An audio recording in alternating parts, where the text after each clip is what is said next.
7 Дубан барыңук, 31 Ордо шаарымук, 453 болгон айыл өкмөт дагыңук. Санжыра козгоп ыргүүсүн, тартуулап шайыр күлкүсүн, таймашып эки таланттын күчтүүлөр жеңи үлгүрсүн. Селкинчек тебет сындаңыз, Санжыраны тыңдаңыз. Селкинчек долбоору, иш күндөрү түшкү саат 14:00-дөн 16:00-га чейин НТС телеканалынан көрүп, Санжыра радиосунан угуңуз. 14 saat 9-нчы минутта отманды күнүңүздөр менен ардактуу Санжыра радиосунун жалпы угармандары жана НТС телеканалынын көрөрмандары түз эфирде кайрадан сиздер сүйгөн Селкинчек долбоору бул сааттын эшигин кенен ачат. Жалпы угармандарды жана көрөрмандарды жакын болууга чакырабыз. 5777-98 сандар алдыда кызмат кылсын. 0312 бул шаарыбыздын коду. Эсиңиздерде болсо, Санжыра радиосу эл ичиндеги элдик таланттарга кастинг жарыялап, ага абдан көп 100дөн ашык жуп катышкан. Алардын ичинен 80 жуп тандоо турдан өтүп, эми биз жарым финалды баштап олтурган чагыбыз. Жарым финалдын 7-нчи айлампасы Кудай буйрса сиздин назарыңыздарда. Ардактуу армандар, жарым финалга биз 30 гана жупту тандайбыз.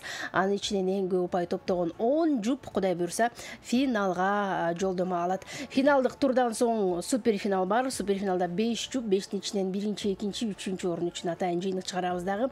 5-декабрь Токтогул Сатылганов атындагы Улуттук филармонияда болуп туруучу Санжыра радиосунун жыл жыйынтоочу концертинде элдик таланттардын ичинен кимиси жеңүүчү болду анык болот. Андыктан жалпы угармандарды, көрөрмандарды ошол 5-декабрдагы концертке бүгүнкү келген таланттар катышсын деп турган болсоңуздар, анда колдооңуздар керек. Бир гана сиз тандайсыз. Ал үчүн ар бир айлампада 3төн угарман жана бир угарман бир эле жолу бир гана тарапка добуш берүүшү шарт. Жарым финал бүгүн келген таланттар жөн жерден бул жака келип отурган жок. Алар көптөгөн таланттарды аркага таштап бүгүн бактылуу экенин дагы бир жолу далилдеп, анан дагы Кудай буйрса мен ойлоп атам, жакшы даярдыкта келди болуш керек. Себеби жарым финал деген жөн эле эмес. Тандоо турунда ырдалган ырларды ырдабай, жарым финалда репертуарына жаңыртып кошуп келди. Ошол нерселердин баардыгын эске алабыз. Ошондуктан репертуарды кайталай бербей жакшылап даярданып келди деген үмүтүм чоң бул эки таланттан. Кандай таланттар, кимдер келди деп турсаңыз, анда тааныштырайын. Студиябызда конокто дал ушул Селкинчек долбоору элдик таланттардын 7-нчи айлампасынын кадырлуу коноктору Маматов Алмаз жана Калбердиева Миргүл эжекебиз конокто. Кол чабуулар болсун. Миргүл айым жана Алмаз мырза, буга чейин сиздердин сыныңыздардан өтүп, жакшы чыгармаларды аткарып, сиздин каалооңуз менен, тандооңуз менен жарым финалга келип олтурат. Миргүл айымды азыр эки жигит коштоп келген экен. Кубанычбек Асаналиев жана ошондой эле обончу, таланттуу агайыбыз Качкын Абдыкадыров агайыбыз мейманда. Кош келипсиздер. Сиздерди да көрүп турганыбызга кубанычтабыз. Миргүл айым, Алмаз мырза, алгач эле суроом сиздерге болсун. Жакшы келдиңиздерби? Жарым финалга өтөбүз деген эзги тилек бар беле? Анан кыялдар орундалдыбы? Кыялдангансыздарбы? Жетсек экен, жеңишчү болсок экен деп, же сиздер үчүн күтүүсүз болдубу? Жалпы эле менен амандашып, анан менин суроомо жооп узатсаңыздар. Ким баштайт? Саламатсыздарбы, урматтуу Санжыранын көрүүчүлөрү? Биз эми экинчи турга деп чыгып калдык. Кудай буйрса ойлогонбуз, илинип калабыз го депчи. Анан эми баардыгыңыздарга ийгилик, бизди колдоочуларды алдын ала рахмат айтабыз. Бүгүнкү даярдык жакшыбы? Жакшы эле. Демек сиз күткөнсүз экинчи финалга өтөм деген ишеним бар болчу. Ишеним бар болчу. Кантип ишендиңиз эле? Башка конкурсанттарды көрүп, буга караганда жакшы ырдайм деген ойго келдиңиз беле? Жок, мен антип мактангым келбейт, бирок алып аткан голосубузга жараша санап отурдук да, ошон үчүн жетип калдык деп ойлоп аттык. Башка эсебинен башкалардын дагы упайларын санап олтургансыз демек, эң сонун.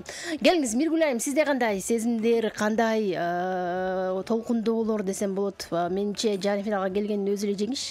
Куттуктайм алгач. Рахмат. Саламатсыздарбы, кыргыз элим? Саламатсыздарбы, Санжыра радиосунун угуучулары? Селкинчек долбоорунун көрөрмандары, баарыңыздарга ысык салам. Мына буйруса бүгүн экинчи турга келип катышып олтурабыз. Ошо Алмагүл сен айткандай, мен дагы өттүм деп, бул Алмаз айткандай, тиги добушумду текшерип олтургам. Ал жактан мен добушум аябай жакшы ийгиликке жетиштим. Экинчи турга өттүм, бир күн чакырат деп күтүп жаткамын. Буйруса мына экинчи турга келип катышып олтурабыз. Азаматсыз. Ырдоо жагынан макул, сиздер упайдан эми Кыргызда тааныш деген көп да. Анан балким ошондой тааныш болуп кеткен жокпу деп күмөн санаган эмессиздер. Жок, күмөн жок. Ырдаганыңыздарга ишенимдүүсүздөр. Ырдаганыбыз жакшы го деп ойлойм. Жакшы. Бул жака келбей калды окшойт. Сонун бир күлө ачык айтканыңыз абдан жакшы болду. Мына ушундай өзүнө ишенген өзгөчө инсандар бүгүн конокто экен. Азыр байкайбыз кандай ырдашат, кандай көңүлүңүздү алат, селкинчекте кантип күйлөнтөт. Эки таланттын ырдагандан көз каранды эмеспи. Андыктан кадырга кошулуңуз, байланышка чыкканга даяр туруңуздар. Программабызды баштадык анда. Ким биринчи күйгө салат? Миргүл баштаса, кыздын 40 жаш улуу дейт эмеспи? Макул, анда мен баштайын. Рахмат, ар дайым жигиттер кыздын 40 жашы улуу деп бизге ар дайым жол бошотуп берет. Ошого дагы чоң рахмат. Мен анда Элмира Айдиева деген эжекебиздин оон чыгарып Чолпон ата деген жаңы ыр жазган экен. Сөзү Элмира Айдиева эжекебизге таандык. Ал эми оону Кубанычбек Эсеналиев деп агайдын оону менен бүгүн ыр баштап берейин деп келдим. Жакшы болот. Буюрса ушул эфирден пайдаланып Элмира Айдиева эжекебиздин калемин курчуй берсин, ишине ийгилик, ар дайым эл үчүн жакшы ырларды жаза берсин. Ал эми Кубаныч агайыбыз ушундай биздик таланттарды, элдик таланттарды эл алдында алып чыгып, ар дайым ушинтип эми мына оон чыгарып, оондорун бизге тартуулап, биз элге жеткирип, элдин жүрөгүнөн түнөк тапкан ырларды ырдап берсек деген үмүттө келип олтурабыз. Эң сонун, келиңиз анда. Эмсе Чолпон ата.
Çolpon ata.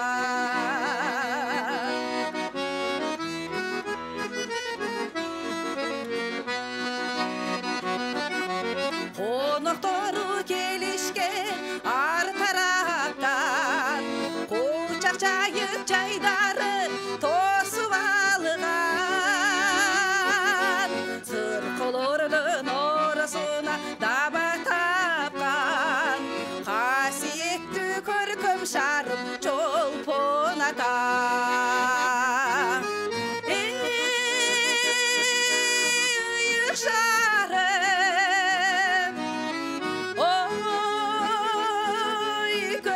Şarım aylanayın kasiyetli körküm şarım.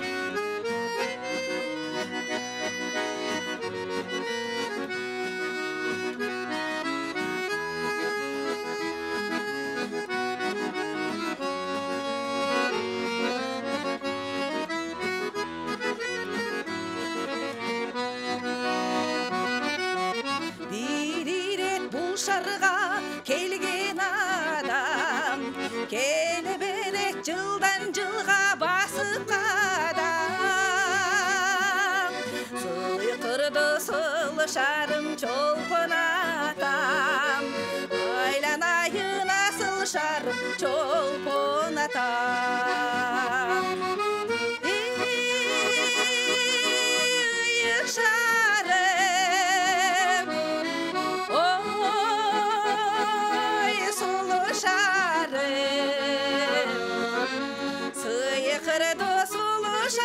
Çolpon ata. Yıyık şarım, oy sulu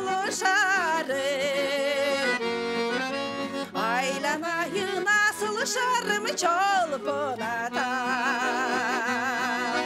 Kasiyetli sulu şarım çolpon ata. Aylanayı nasıl şarım çolpon ata. Баракелде, ол чабалар сізге азаматсыз. Миргүл Қалбердиеваны аткаруусунда да ушундай чыгарма ардактуу армандар программабызды баштап берди. Эми Алмаз мырза, кезек сизде. Кандай чыгарма менен жооп айтасыз? Мен эми ырдым пире ырыспай деп, биринчи ырыспай агабыздын кымбатым деген менен баштагым келип турат. Бисмиллахиррахманиррахим деп.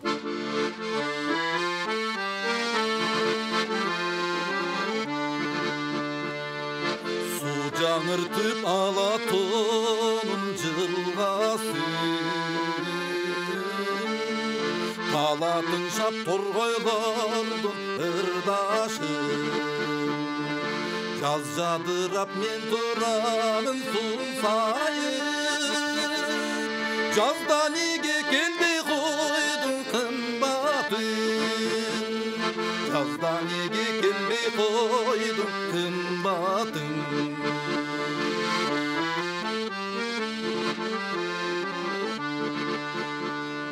Жарқын гүлдер жасалғалап қырбасын. Жай шығарып табиғаттың сымбатын. Жер жап-жашыл менің өңім бер сарын. Жайда неге келбей қойдың қымбатын. Жайда неге келбей қойдың қымбатын.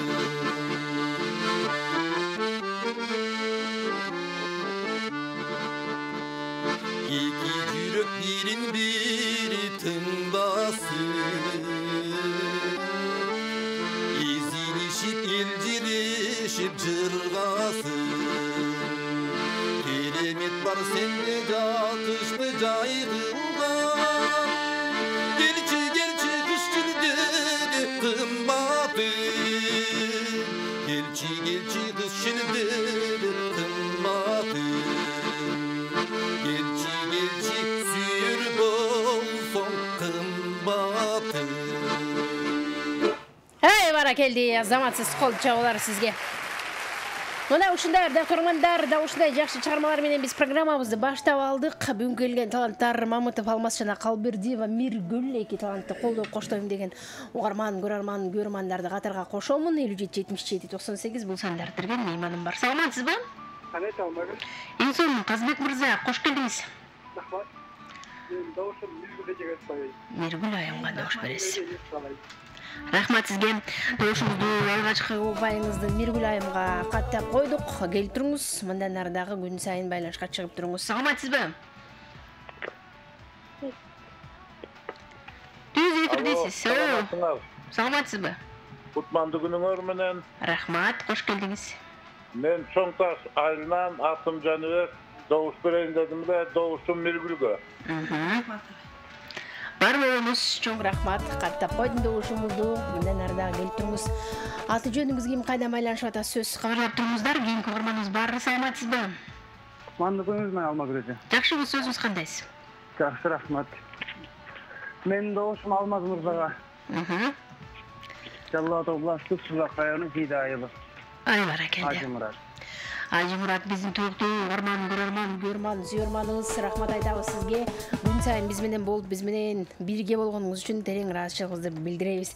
Кышта, жазда, күздө келбей койдуң кымбатын дейт. Миргүл айым, кайда жүрдүңүз эле? Эмнеге барбай койдуңуз эле? Ушунча 4 мезгилди өткөрүп кайда жүрөсүз? Кымбатымды эркелеткен жакшырга кандай жооп болот? Эми мен бул алмаспай экени ошол Чолпон атага жеттим, эми тиги ысык көлгө алып барып келейинчи. Мына жай сезону бүтүп, көл мезгили да бүтүп калды. Ушуну бир акыркы жайдын аяктоосу кылып ошол ортомчу бизге ысык көл деген ырдап берейин. Эйбали. Сөзү Кенжебеков, обону Расул Маматкуловдуку.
Sүйөмүн көлдүн жээгинде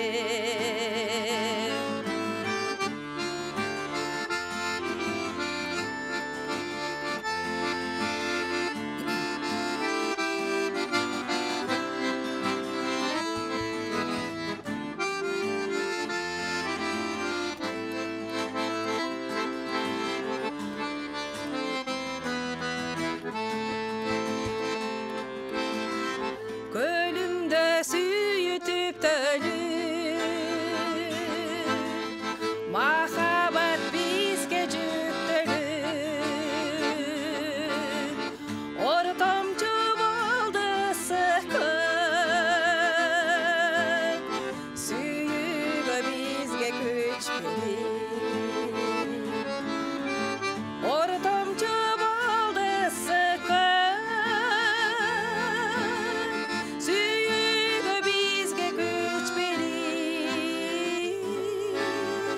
Ortamcı boldu sıkın Süyügö bizge güç verir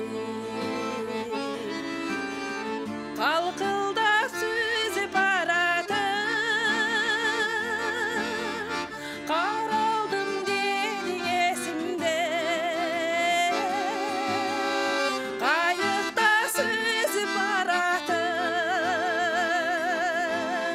Süyömün dedin esimde Qayıqda süzüp aratın Süyömün dedin esimde Süyömün dedin esimde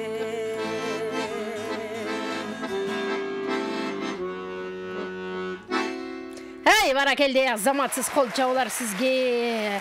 Жазда күздө эмнеге кышта дагы келбей койдуң деп атса Алмас мырза, көрдүңүзбү? Кайыктан сүйөмүн дегениң эсимде, андан бери өзүң кайыкта жүрөсүң деген суроо болду окшойт.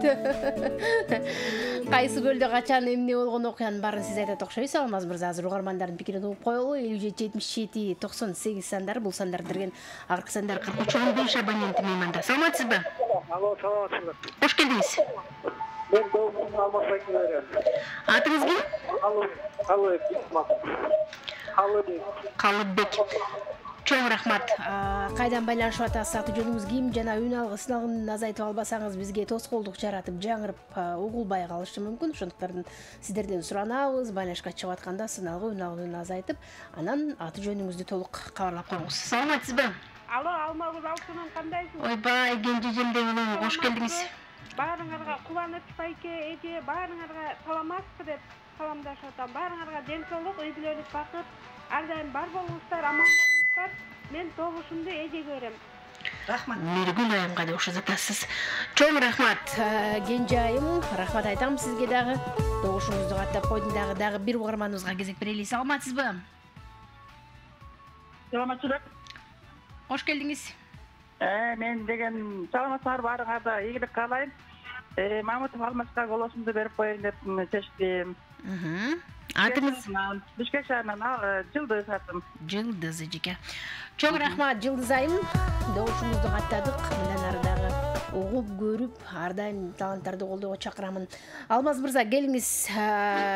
Кайыкта калкылдап сүзүп баратып сүйөмүн дегенсиң, андан бери кайдасың дейт. Келиңиз. Биргүл көлгө алып бардым мен, көлдөгү ак чабак менен акча тартырып берейин,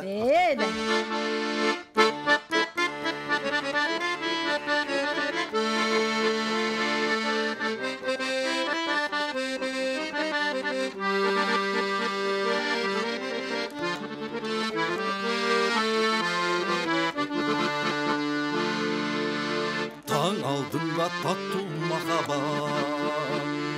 Гөл толкулулан канаты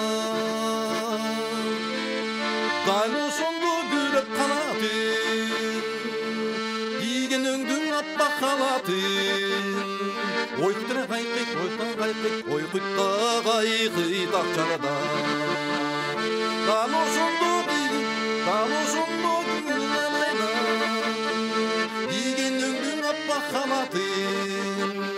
Ойкутра кайкык, ойкутта кайкык акчарада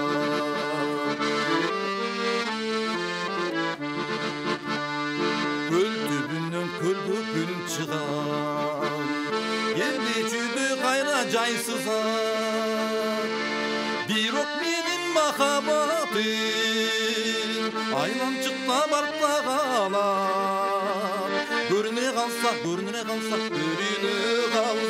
ақшарда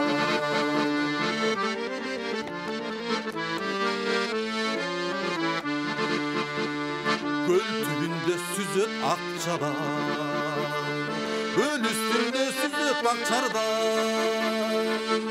арасынан таппайм өзіңді ұнуттың мұң айтқан сөзіңді қайдасыңа сүйген қайдасың сүйген ақшарда қайдасың сүйген ақшарда Эй, баракелди, азаматсыз кол чабуулар сизге. Азырынча эки талант бири-бирин таппай жүрөт. Бирөөсү кайыкка минип алып көлдүн үстүндө издеп аткан болсо, көл кайыкыйт баягыдай эле ойкуйт, каркыйт акчардак, бирок сен жоксуң деп атабыз. Угармандардын пикирин жакшы, калуу тилектерин уккандай балким табышып калаттырбыз. Келиңиз катырга кошулуңуз 57-77-98 бул мүнөттөрдө мейман бар. Саламатсызбы? Алло, саламатсыздарбы? Жакшыбыз, Кочкорбай байкем, кутмандуу күнүңүз менен. Сыналдан көрүп атабыз сиздерди. Бүгүн жакшы коноктор келиптир, күчтүү таланттуулар. Сизге тулук эфир. Чоң рахмат. Жаркылдаган карындашым. Ден соолуктарды каалайм. Чоң рахмат айтканыңыз келсин. Мен тандоо түрүндө Миргүлө Жекени колдодум эле. Дошум Миргүлө Жекеге. Рахмат, бар болуңуз. Тандоо турунда да колдогон, бул ирет дагы колдоюн деп чечкен экенсиз. Дошуңуз Миргүл Калбердиева Жекебизге каттап койдук. Мейман бар. Саламатсызбы? Саламатсызбы? Жакшыбы сөзүңүз. Бишкектен чалып атам. Атым Майрам, мен дошумду Мамытова Алмазга берем. Алмаз мырзага дош бересиз. Чоң рахмат, келип туруңуз. Каттап алдым дошуңузду. Рахмат айтам, жана ыраазычылык билдирем. Кийинки угарманыбыз бар. Саламатсызбы? Алло, саламатсыздар. Жакшыбы сөзүңүз. Алмаз байкеге бердик элек добушубуз. Байкеге беребиз, Сиздин атыңызчы? Калыбек.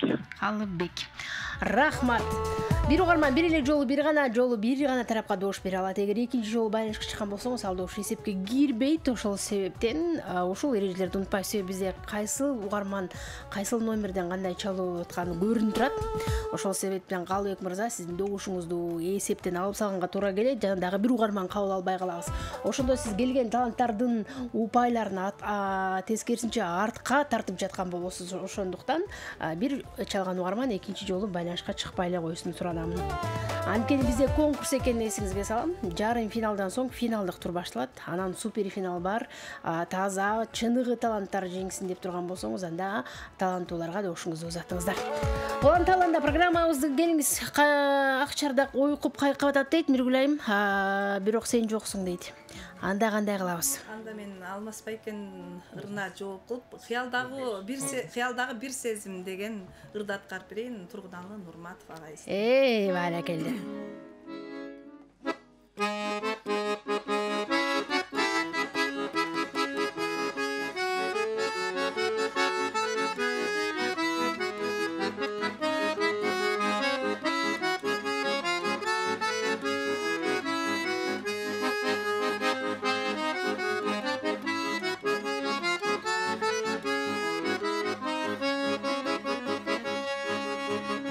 Камыштын делбирегиндей, какымдын үлбүрөгүндөй, кыялда турат бир сезим, төгүлүп барып төгүлбөй, арзубай турган арына, ак сүйүк арнап алгыла, алсаңар мейли абиро, кол менен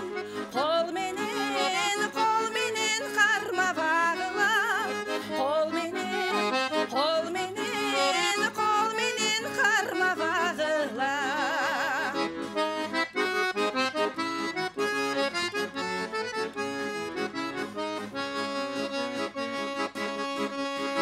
Булуттун бурул көгүндөй, булактын тулук үнүндөй, сезимге келет бир сүрөт, көрүнүп келип көрүнмөй, арзубай турган арына, ак сүйүү арнап алгыла, алсаңар мейли абиро, кол менен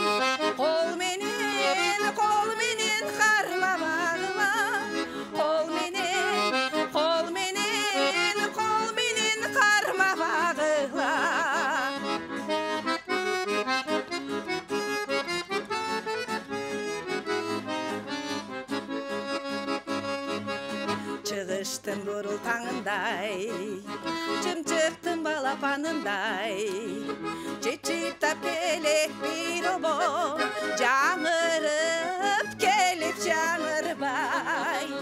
Арзубай туруп арыңа, ак сүйүбарына балгыла, алсаңар мейли хабиро, кол менен карма багыла, кол менен карма багыла. Арзу айтып барыңа, ак сүйүбарына балгыла, алсаңар мейли хабиро, кол менен карма багыла, кол менен карма багыла, кол менен карма багыла. Ай, баракелди, азаматсыз кыялдагы бир сезим деп атаган жакшы кереметтер Калбердиева Миргүлайымдын аткаруусунда жаңырды. Элдик таланттар эч кандай музыкалык билими жок. Тар чөйрөдө талантын тартуулап жүргөн башка кесиптин ээлери ырдап жаткан эсиңизге салам, ардактуу армандар. Дал ушул эл ичиндеги таланттарды колдоп, пикириңизди айтып, анан добуштарды калтырам десеңиз, линиябыз бош. Бизде болсо мейман бар, акыркы сандары 0400 абоненти. Саламатсызбы? Алло, саламатсызбы? Кош келдиңиз. Мен Бишкектен чалып жатам. Мен добушумду апама берем, Миргүл эжеге. Миргүл эжеге добуш бересиз. Бар болуңуз, чоң рахмат, ыраазычылык билдирем. Добушуңузду каттап койдум. Бир номерден жана бир угарман бир эле жолу добуш бере аларын эсиңизге салайын. Кийинки мейман бар, акыркы сандары 0153 абоненти. Саламатсызбы? Алло. Кош келдиңиз. Алмагүл, кандайсыңар? Жакшыбыз, өзүңүз кандайсыз? Кутман күнүңүз менен. Бүгүн жакшы ырчылар келиптир. Тиги айын саал ырдап жүргөн эме окшойт. Тиги кымбатымды ырдаган киши саал сүрдө отар. Мындай кырааты менен тактагырда жеңесиң. Рахмат колдооңузга. Добушуңуз. Добушуңузда кымбатымды ырдаган киши айын мырзага. Жигитке бересиз. Бар болуңуз. Рахмат айтам. Ар бир угармандын пикири биз үчүн өтө маанилүү. Ыраазычылык билдирем. Добушуңузду Алмаз мырзага каттап койдум. Кийинки угарманыбыз бар. Саламатсызбы? Алло. Келиңиз. Саламатсыңар, кандайсыңар? Жакшы. Баары жакшы, кутман күнүңүз менен. Кош келдиңиз. Денсаулыктар жакшыбы? Эң сонун. Сонун эфир болуп атат, карап отурам. Өкөтөң жакшы ырдайт экен. Алмазга берип коеюн. Алмаз мырзага добуш бересиз. Атыңыз ким эле эжеке? Ийгилик. Батма. Батма эжеке. Бишкектен. Бишкек шаарынан. Бар болуңуз, чоң рахмат.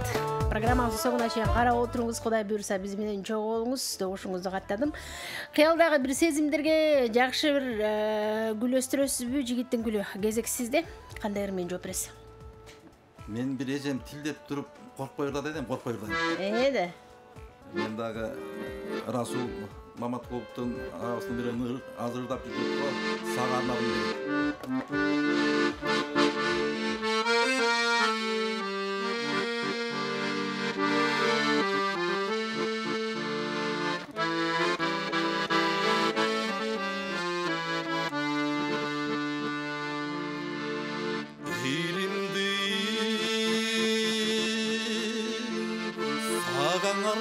Жазгым келди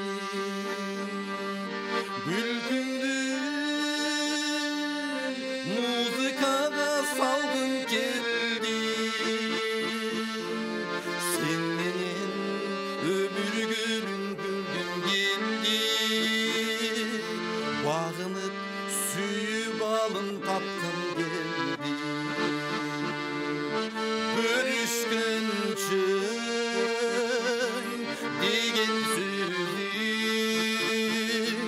деген сөзүң кайра уккум келди деген сөзүң кайра уккум келди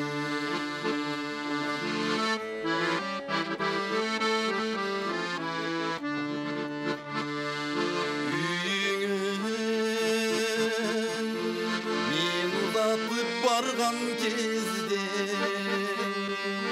таң сүрүп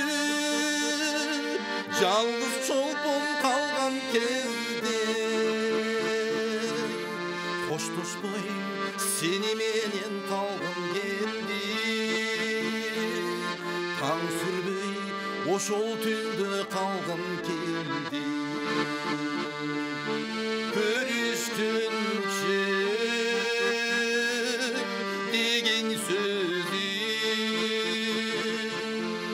деген сөзүң кайра кайра уккум келди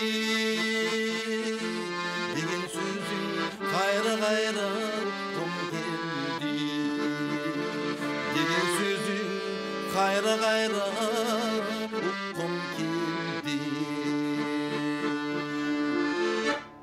Баракелди, көрүшкөнчө деп айткан сөзүмдү кайра уккум келип атат Миргүл айым дейт. Ардактуу угармандар, программабыз уланат. Көрүп жатканыңыз Селкинчек долбоорунун жарым финалынын 7-чи айлампасын көрүп жатасыз. Ардактуу замандаштар, 30 айлампадан кийин биз финалдык турга аттанабыз. Келген таланттарды колдойм деген акыркы саны 1589 абоненти байланышка чыгып атат. Кабыл алайын. Саламатсызбы?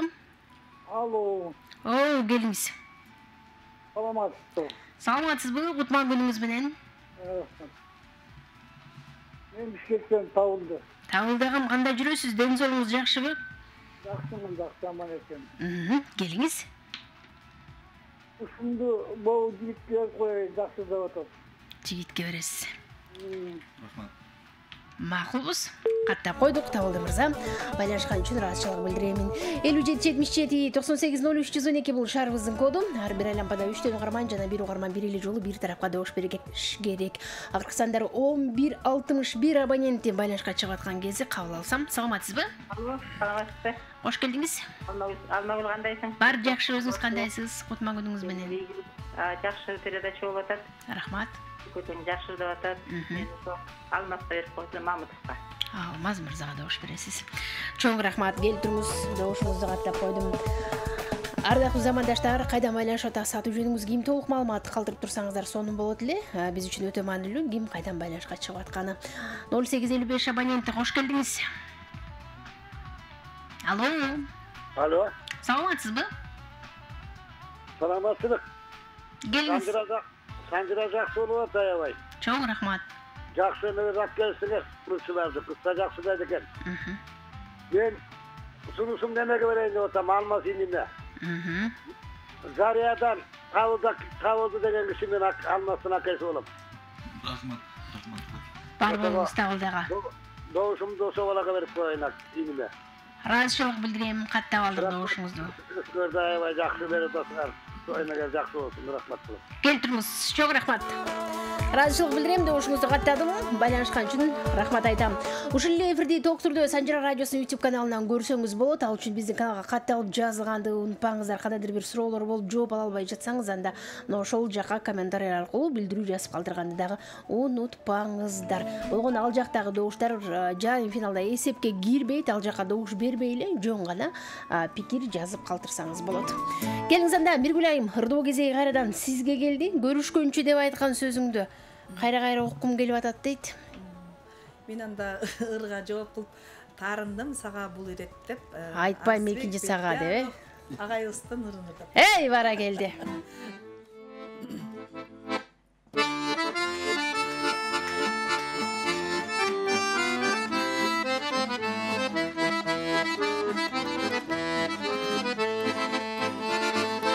Ашыкты күйүп от болсо, ал тургай анда чок болсо. Азаппы мага эмине, айлыңа келсем жок болсо. Азаппы мага эмине, айлыңа келсем жок болсо.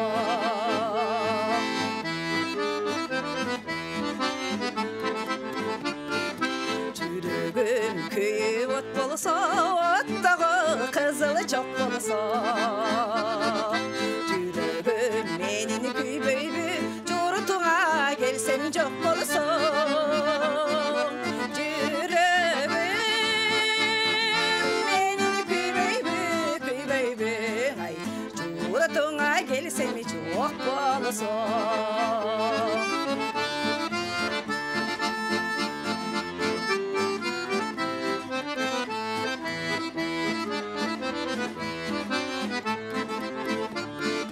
Sıraytıp sırın çeçimbi, sızdasam Taranıma sağa jetemde Sımbatım menin belsen da Sımıta halbay ketemde Sımbatım melga gelsen da Sırdaşa halbay ketemde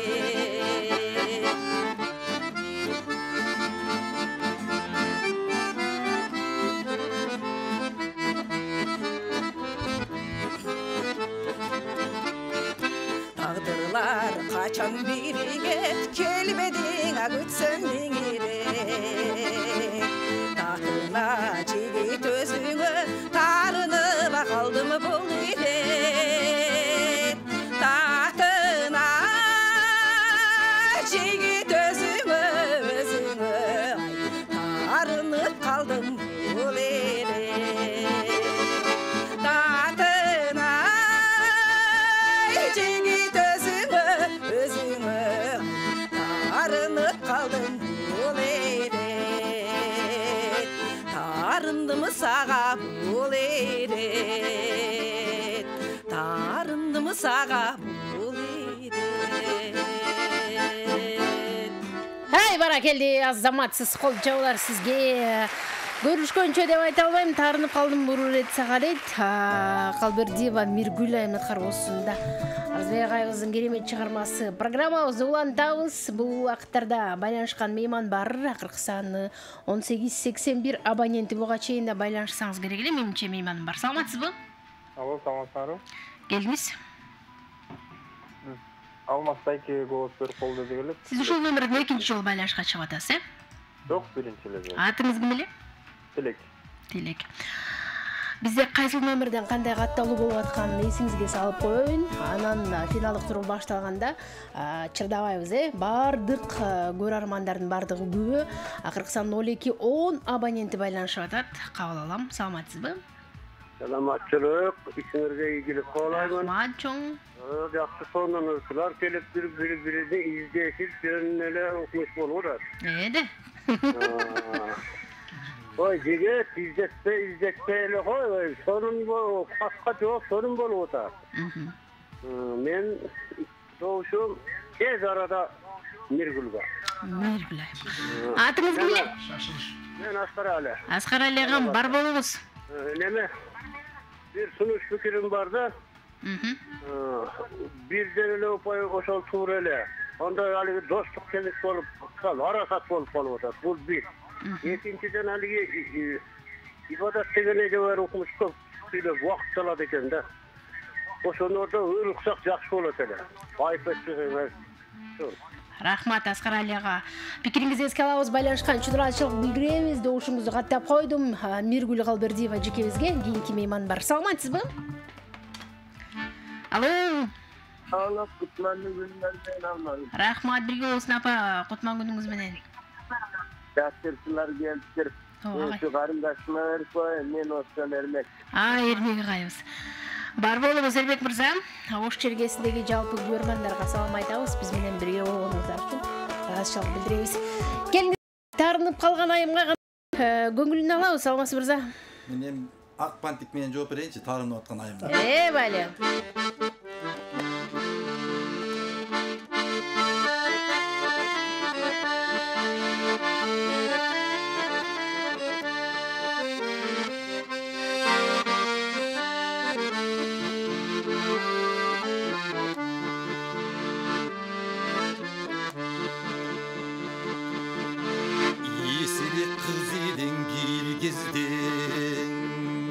Saçına akbantik baylangan Boy жетip bul günde Görküngü göz taşlap tanganan Boy жетip bul günde Görküngü göz taşlap tanganan Nurlu yüzün kanday jarkın Armanısın kanday jandın Çınarıma Mültürüysün erken Tomulağınday Mültürüysün erken Tomulağınday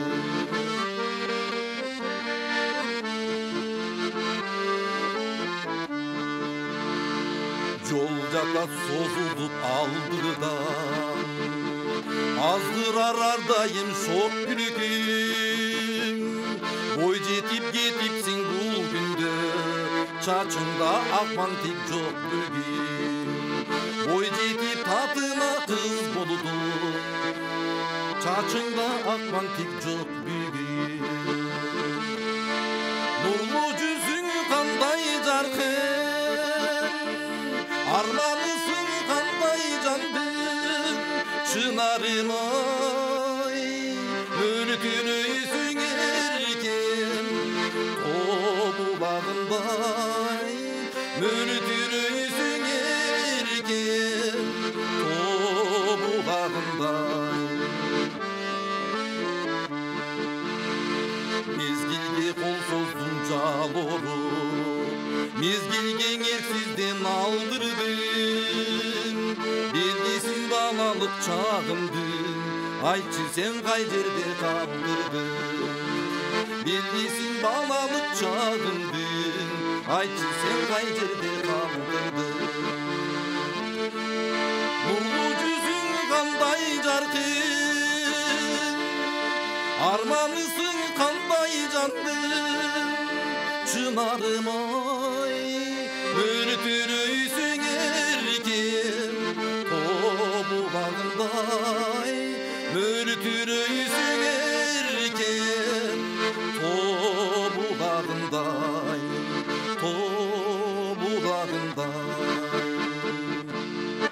Эй, баракелди. Кол чабуулар сизге.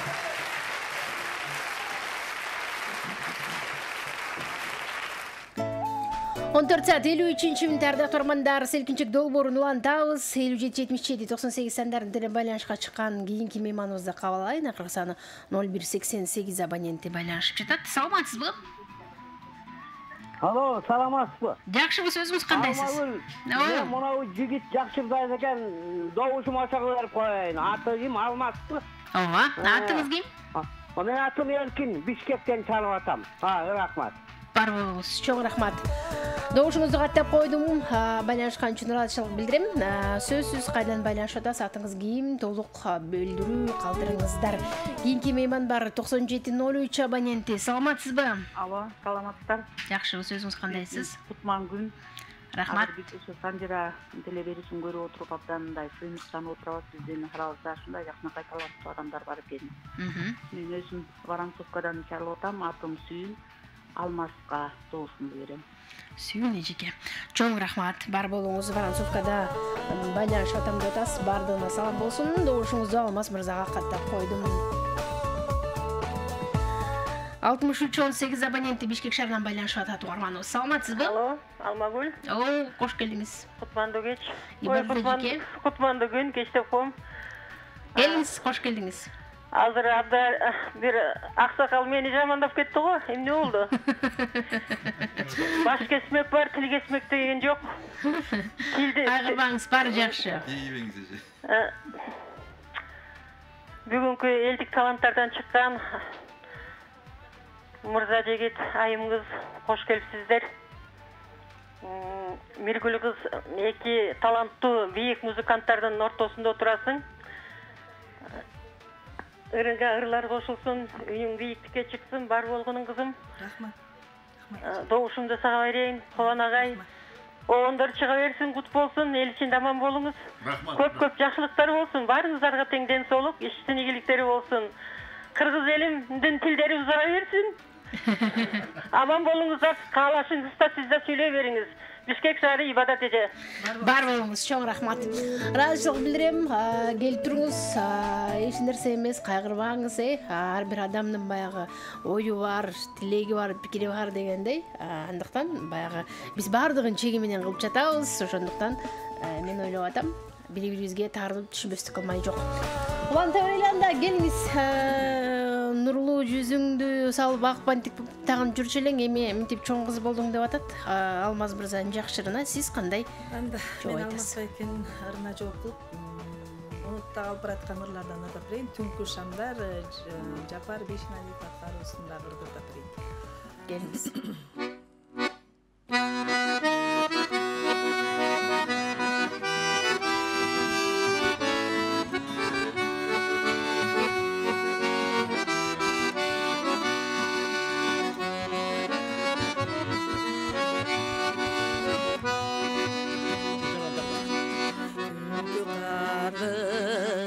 жамғыр төгөт себеле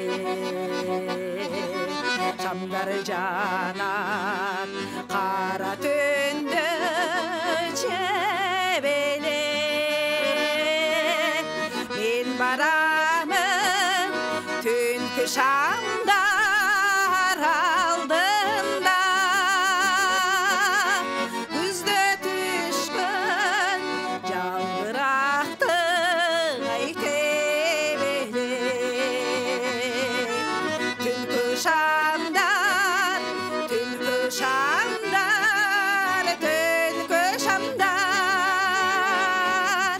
күзде түшкін жалбырақты айтебеле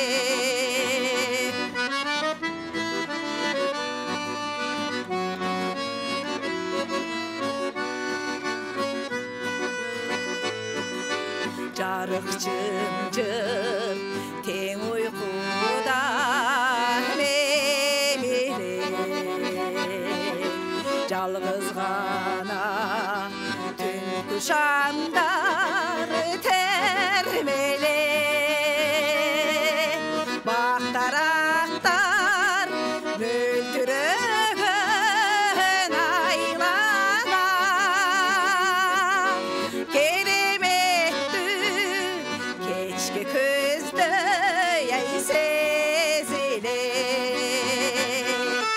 түнгі шамдар түнгі шамдар кереметті кешкі күзді ай сезіле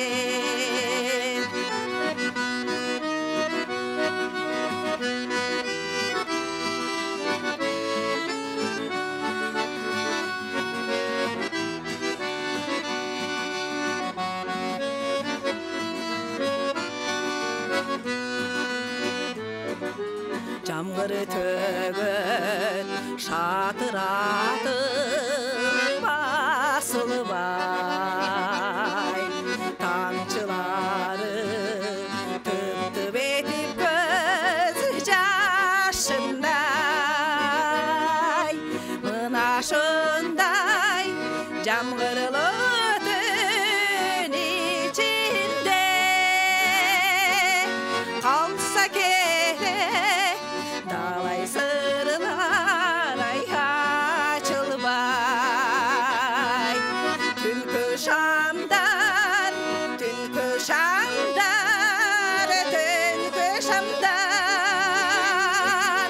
қалса керек далай сырлар ай açылбай түнгі шамдар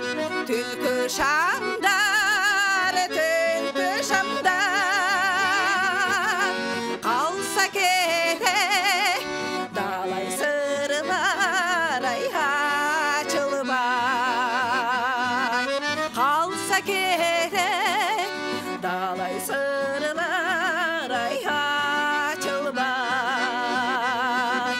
қалса керек далай сырлар ай açılбай Ай, бара келди, кол чабалар сизге. Мына ушундай чыгарма ардактуу армандар программабызды улантабыз. Санжира радиосунун YouTube каналынан азырдагы түз эфирде көрсөңүз болот. Эгерде сиз жашаган аймактан ТСЛ каналын көрсөтпөй жаткан болсо, анда YouTube каналыбызга башпаңыз дагы ошол жактан түз эфирде селкинчек долбоорун көргөнгө мүмкүнчүлүгүңүз бар. Ал үчүн биздин каналга катталып жазылганды дагы унутпаңыз. Санжира радиосу ар дайым сиздерге жакын болууга даяр. 57-77-98 бул мүнөттө байланышкан 7903 абоненти бар. Акыркы сандары кабыл алайын. Саламатсызбы? Алло, саламатсызбы? Кош келдиңиз. Кутман күнүңүз менен. Мен добуш берип кой дедим эле. Алмаз деген байкеге добуш берип коюн. Кереметтүү ырларды аткарып атасыздар. Ишиңизге ийгилик. Менин добушум Алмаз байкеге. Сиздин атыңыз? Талгатбек. Кайдан чалдыңыз? Беловодский айылынан. Рахмат сизге, бар болуңуз. Байланышкан үчүн ыраазычылык билдирем. Аты жөнүңүз ким, кайдан байланышып атасыз? Бизге толук маалымат узатып туруңуздар, себеби биз үчүн өтө маанилүү ким кайдан чалып жаткандыгы. Кийинки угарманыбыздын пикирин угалы. Мейманыбыз бар. Кабыл алсам. Саламатсызбы? Саламатсыздарбы? Кутмандуу күнүңүздөр менен. Рахмат чоң. Сиздерге ден соолук каалайм. Чоң рахмат. Сиздерге ийгилик. Мен Алмаз Сайкеме добуш берип коеюн дедим эле. Атыңыз ким? Калбүбү. Калбүбү. Кайдан чалдыңыз? Калбүбү. Бишкек шаарынан. Бишкек шаарынан. Чоң рахмат. Каттап алдым добушуңузду. Ыраазычылык билдирем, келип туруңуз. Дагы бир угармандын пикирин угалы дагы андан соң Алмаз мырзанын жообун чогуу угабыз. 57 77 98 кийинки мейманым бар. 1303 абоненти. Саламатсызбы? Саламатсыздарбы? Келиңиз. Мен Токтолук айылынан Саргам сайынан каттакам. Атым Маргес, Алмаз Сайкемге кирелерин жүрөм. Алмаз Сайкем кызлары да сирде отат. Ишиңиз тийгилик, Алмаз Сайке. Көркүнүң көйгө болсун.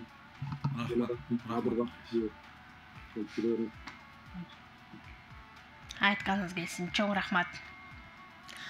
Пикириңизди кабыл алдык, добушуңузду каттап койдук. Рахмат айтам сизге, келип туруңуз. Улан Таврелянда экинчи музыкалык сааты узулам жаткан учуру, дал ушул мөттөрдө ырдоо кезеги Мамытов Алмаз мырзага келдим. Келиңиз анда кандай ырмен уландасыз? Мен анда Токон Ишбаевдин күтүүсү менен жооп берейин биргизген.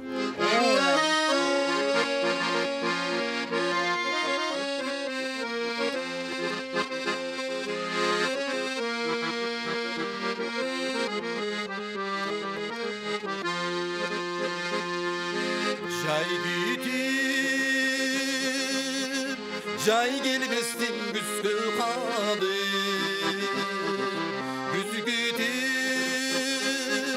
күз келбестен кышка барды. Ошентип, 12 айым өтүп кетмек. Ошентип, ар бир күнүм кайталам.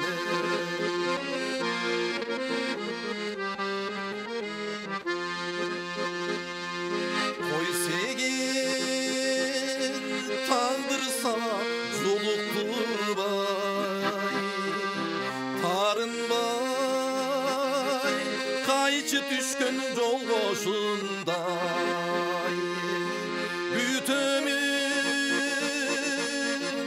kelbesin da ömür boyu Maydandan yarın gütkön koluktuday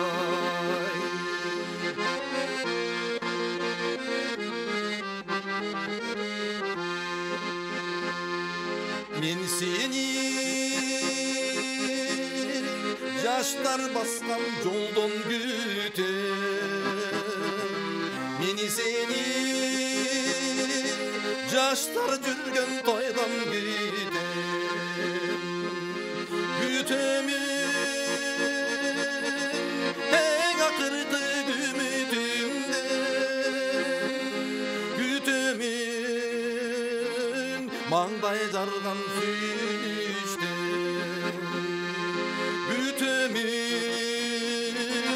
Mangday jargan sүйүнүчтө Баракелде, чабалар сизге. Мына ушундай дагы деле күтүп атам сени, маңдай жарган сүйүнүчтөн күтөм дейт. Эң сонун керемет чыгарма биздин Алмаз мырзанын аткаруусунда жаңырды.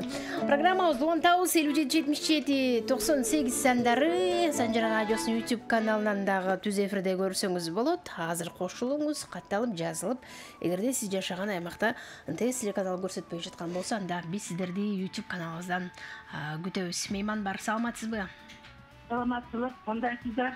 Жакшыбыз, өзүңүз жакшысызбы? Мен Санжараны үйүндө көрөм, аркадан көрөм, бирок ала албайм такыр эле. Кубанычтабыз келиңиз. Ошончо эм алдым. Ишине илгер болоюн, сен Санжарага дайым мурдат түзөп жүрөт эле. Мен ошону балама бердим. Атыңыз ким эле жеке? Жалааттан чалып атам, атым Кандалат. Бар болуңуз, чоң рахмат. Кубанычтабыз, ар дайым бизди күтүп көргөн көрөрманыбыз бар экенине. Жалаба Чергесте салам айтабыз. Жана добушуңузду Алмаз мырзага каттап койдум. Мейман бар, кийинкиси акыркы саны 95 99 абонент. Саламатсызбы? Саламатчылык. Келиңиз. Саламатсыздар. Мен аябай угуп көрүп силердин селкинчекти постоянно көрөм. Жакшы, аябай жагат. Кубанычтабыз. Ошо голосумду Алмаз жигитке берип коеюн дедим эле. Атыңыз ким эле? Каным. Каным, эже кайдан чалдыңыз? Бишкектен. Бишкек шаарынан. Учурда эмне кылып аттыңыз эле? Эмне кылып аттыңыз эле? Телевизор эле көрүп отурасыз, Ооба, телевизор көрүп отурам. Передачаңызды жакшы көрөм, аябай. Азаматсыз, бар болуңуз. Рахмат. Рахмат айтабыз сизге, добушуңузду каттап койдук. Дагы бир угармандын пикирин угуп коелу. Шарт боюнча ар бир лампада 3төн угарман жана бир угарман бир эле жолу бир гана тарапка добуш бериши керек.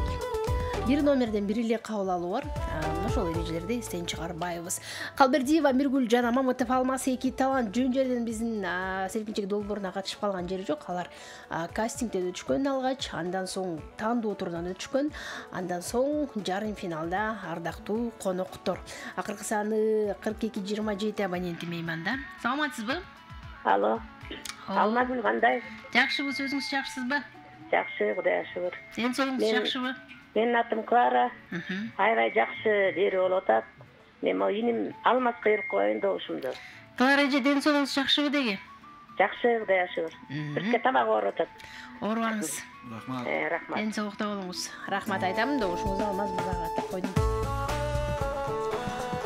Азырынча дал ушундай добуштар программабыз улантабыз. Эми күтүп жаткан жигиттин жакшырына кезек Миргүл айымда. Кандай жобуңуз? Мен жооп кылып, өмүрлөш болсом сизге мен деп жакындай баштадым.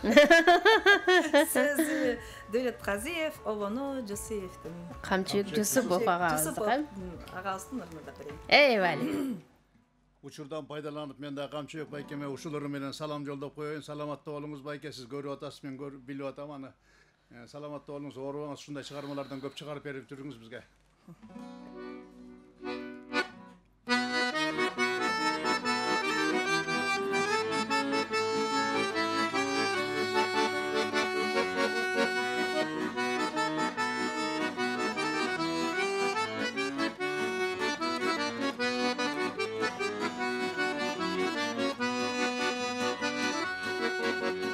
Kapıstan barıp iş menен kabılıba kaldım sizge ben.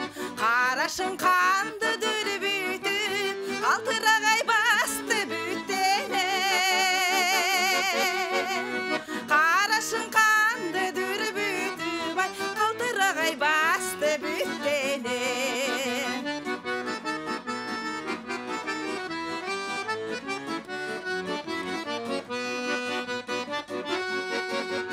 Salamım aytam sizge men, sanaga da saldың бүтпөгөн. Түшүгүн колдон талашып, түгөлө шай болсом sizge men. Түшүгүн колдон талашып, түгөлө шай болсом sizge men.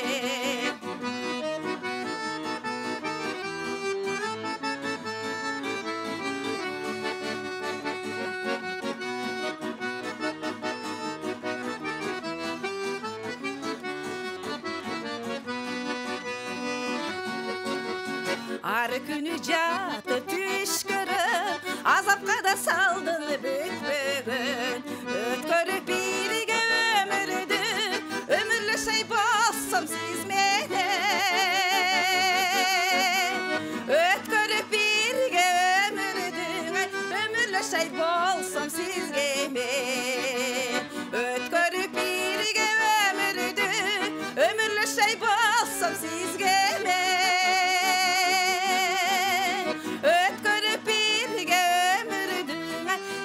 Şay bolsam sizge men, tügöyle şay bolsam sizge men, ömürle şay bolsam sizge men. Hey, barakeli, azamatsız kol çağlar sizge. Керемет, сонун чыгарма өмүрлөш болсом сизге мен деп атаган Камчыбек Жусупов агайыбыздын кереметтерин Калбердиева Миргүл айымдагы керемет кылып аткарып берди. Мына ушундай жакшы тилеп менен биз программабызды уланткантабыз. Ардактуу замандаштар, Алмаз мырза сыр билгизбей отурат. Азыр угармандардын добушунан кийин билели, мейман бар. 31-74 абоненттен байланышта. Саламатсызбы? Алло, саламатсыңар, Алмагүл кандай? Жакшыбыз, өзүңүз кандайсыз? Ишиң ийгиликтүү болсун, молодец. Рахмат. Мен дошум Эжикеге үйүнү чаңкылдайт эле. Бул жерде жумушка радиону коюп койдум эле, анча-мынчалар келип. Ой, сеники деп мен аябай эметке көрдүм. Кайсы жумуштасыз? Мадинада. Мадинадасыз. Догдурбек атамдын келинчегисиз. Ой, Догдурбек байке эмне чалбай калды? Байкем жумушта да саат 5-тен кийин чыкты да. Азыр жумушта. Салам айтып коюңуз. Болду, рахмат. Буюрса кийинки передачаңарга чыгып калышы мүмкүн. Буюрса. Бар болуңуз. Ишиңизге сизге дагы ийгиликтерди каалайлы. Бар болуңуз. Биздин туруктуу канча жылдан берки сүйүп уккан угармандарыбыз Догдурбек байкебиз көп жылдан бери биз менен биргеле. Рахмат сизге. Анан жубайы байланышып добушун атып атат. Сизге дагы салам айтабыз. Кийинки мейманымды кабыл алам. 57-77-98 сандарын терген угарманыбыздын пикирин угуп коелу. Акыркы саны 42-12 абонент. Саламатсызбы? Алыстап кеттиңиз эмнегедир? Кайра байланышып көрүңүз. Биз сизди күтөбүз. Бир угарман бир эле жолу бир гана тарапка добуш бере алат. Эсиңизден чыгарбаңыз мына ошону. 77-15 абоненти байланышта. Саламатсызбы? Саламатсызбы, кандайсың Алмагүл? Жакшы, мындай өзүңүз жакшысызбы? Калдыңбы өзүң? Баары жакшы, кош келдиңиз. Кененден кетчи Санжыраны угам. Санжыраны шунгай берилип угам, ыржандуу адаммын. Мен жигитке беремин добушуңду Жалалабад кыласынан. Атыңыз? Чоң рахмат. Атыңыз ким дедиңиз? Саулет. Бар болуңуз. Күн сайын келип туруңуз. Чоң рахмат. Кубанычтабыз сиздин үнүңүздү угуп, добушуңузду каттаганыбызга. Келип туруңуз дейин дагы кийинки угарманыбызды кабыл алам. Акыркы саны 53-39 абоненти байланышка чыгып атат. Саламатсызбы? Саламатсыз. Кош келдиңиз. Ооба, угатабыз сизди. Мен добушум Миргүлгөрүм. Атыңыз ким эле? Атым Акылбы. Кайдан чалдыңыз? Канттан. Кант жергесинен чалып атабыз. Чоң рахмат. Добушуңузду Калбердиева Миргүл айымга каттап койдук. Бар болуңуз. Мына ушундай ырдактуу угармандар, Селкинчек долбоорунун биринчи бөлүгү кыска жарнамадан кийин экинчи бөлүгү уланат. Биринчи бөлүгү соңку мүнөттөрүнө келип жетти. НТС телеканалы жана Санжыра радиосунун толкунда жарнамалык түрмөк бар. Андан соң биз сиздерди күтөбүз. Алда 40 мүнөт келген эки таланттын кийинки турга өтөп өтпөй тургандыгын далилдейт, аныктайт. Ошондуктан жакшылап колдооңуздар керек болот. 57-77-98 сандарын терүү аркылуу 30 жуптун ичинен 10 гана жуп финалга андыктан 30 эң мыктылар гана аныкталышы керек болот. Бардыгыңыздарды күтөбүз. 5 декабрь Токтогул Сатылганов атындагы Улуттук филармония Санжыра радиосу өнөр сересинде өзгөчөлөнгөн мыкты инсандарга, өнөр сересинде жыл ичинде өзгөчө ийгилик жараткандардын бардыгына атайын сыйлыгыбызды тапшырабыз. Алардын ичинде Селкинчек долбоору элдик таланттар дагы бар. Ошондуктан бүгүнкү келген таланттар 5 декабрда филармонияда ырдап жакшынакай сыйлыкка ээ болушун каалап турсаңыз, анда биз сиздерден добуштарды күтөбүз. Жарнамадан соң улантам, биз менен болуңуз. Жети Дубан барыңук, 31 Ордо шаарымук, 453 болгон айыл өкмөт дагыңук. Санжыра козгоп ыргөөсүн, тартуулап шайыр күлкүсүн, таймашып эки таланттын күчтүүлөр жеңи үлгүрсүн. Селкинчек тебет сындаңыз, Санжыраны тыңдаңыз. Селкинчек долбоору иш күндөрү түшкү саат 14:00дөн 16:00га чейин НТС телеканалынан көрүп, Санжыра радиосунан угуңуз.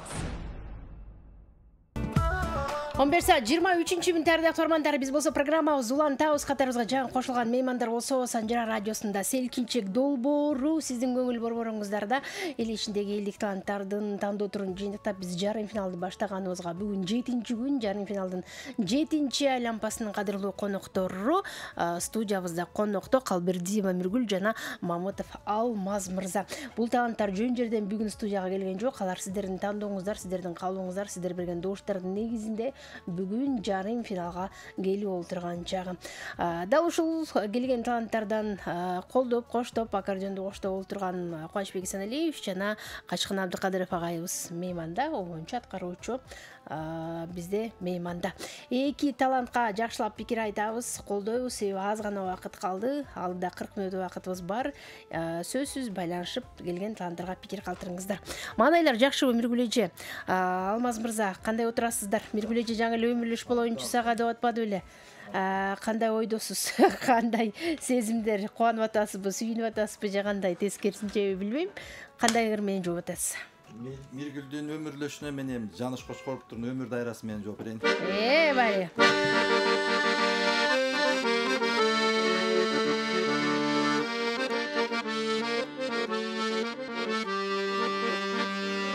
Ömür dayran Vakit var geçkende Ötünürüm Mağa gelsen geç geldin Asıl geçim kaydalı çıkan kaldın sen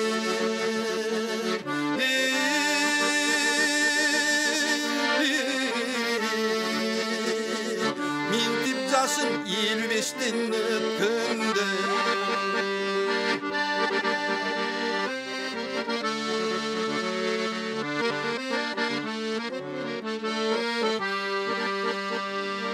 Yaş ocırgan Kadırınan jetkenne Eminen jetsin Sürün çeçkenden Jürek sızday jürünü dörüm zırpıldan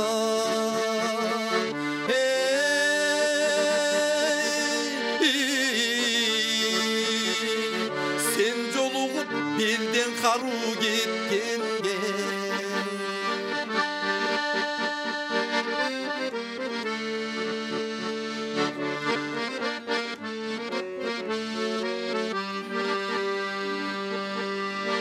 Sen nasılki Asmanda mis yerdesin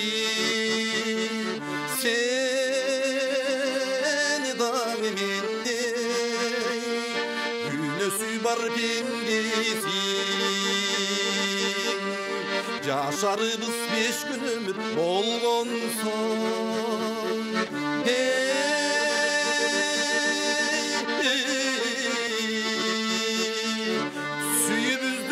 Ayamaklı sevmesin Yaşarımız 5 gün ömür olgun son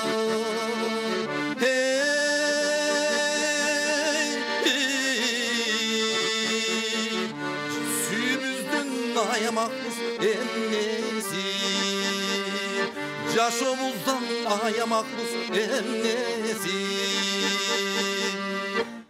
Hey bana geldi azamatsız kol çağılar sizge. Ömür dairede отырған son кереметтер Жанышбек Кочкоров агайыбыздын мыкты онун биздин таланттуу агайыбыз Мамытов Алмаз мырза аткарып берди. Программабызды улантабыз. 11:28 57 98 бул сандарды тирген байланышка чыккан кийинки мейманым бар, кабыл аламын. Акыркы саны 90 87 абоненти. Саламатсызбы? Саламатчылык. Кош келдиңиз. Саламатчылык. Жеке толкунданбаңыз. Атыңыз ким? Роза. Кайдан чалып атасыз? Мен Куштан чалып атабыз. Биз голосубузду Алмаз жигитке берип коет элек. Рахмат. Бар болуңуз, чоң рахмат добушуңузду каттап койдум. Ардактуу замандаштар, байланышып атканда үн алгысын алган азайтпасаңыз бизге тоскоолдук жаратып бир аз угулбай калышы мүмкүн же жаңырып калышы мүмкүн. Ошондуктан бул эрежелерди унутпайбыз. Кийинки мейман бар 36-19 абоненти. Саламатсызбы? Саламатчылык. Кош келдиңиз, кандайсыз? Жакшы, Алмагүл, жакшы. Селкинчек жакшы көйлөнүп атат. Рахмат, чоң. Элдик жакшы таланттарды алып келишиңер. Ушундай кылыш керек да. Эл ичинен чыккан. Мага 2 талант тең аябай жагып атат. Мен 2 талантты тең тааныйм негизи. Мен добушумду Алмаз мырзага берип койсуң. Менин атым Темиралы, Бишкек шаарынан. Темиралы агабыз. Чоң рахмат. Темиралы ага байланышкан үчүн ыраазычылык билдирем. Келип туруңуз, добушуңузду кантап койдум. Кийинки мейман бар. Саламатсызбы? Саламатчылык. Санжыра радиосуна байланышып атам. мен мына ибадат эжеге аябай чогум артып турат.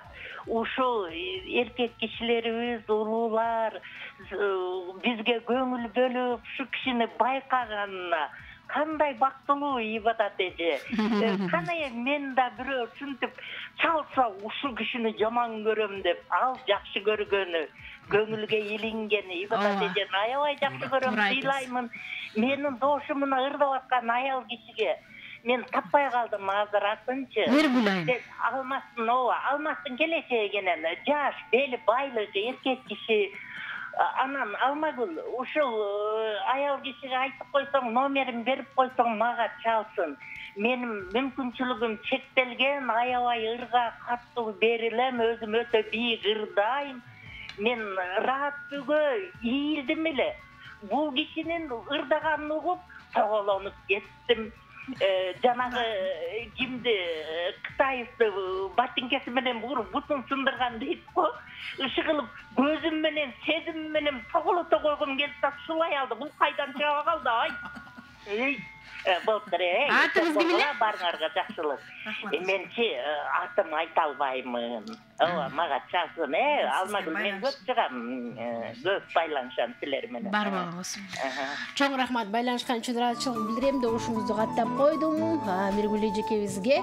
Анан сиз айткандай, мен да сиздин пикириңизге кошулам. Эгер кимдир бирөө сизди жаман көрүп, артыңыздан сүйлөп аткан болсо, анда чын эле ал алдыда экенин билебиз да.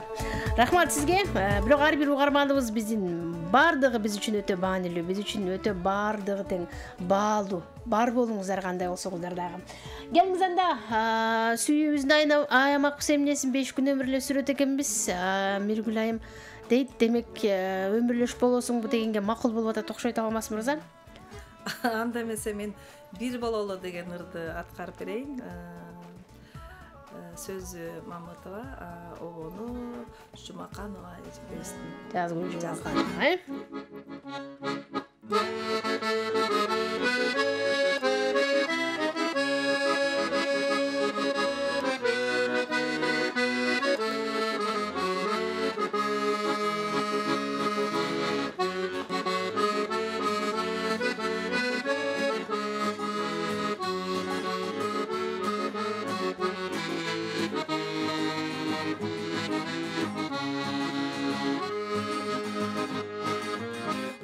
Turmuştun ağımında bir gagalı, bulup çatkan tağdırıga baş yedi. Atkan tanga çıkkan küngö baş deyip, Kuday bergen jakşılıka şattanalı. Bar bololu jaşodu, bar bololu. Başımızga baş koşup bay bololu. Tağdır жазган аштыбызга баш дейip, Атқан таңды бірге тосып көрктөнөлү, көрктөнөлү.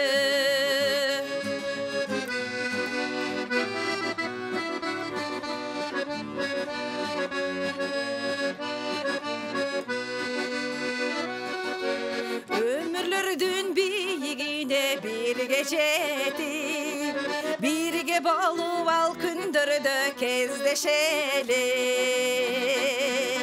Ак тилектер асыл ойлор азап берип, турмуштун кең дайраларын бирге кечели.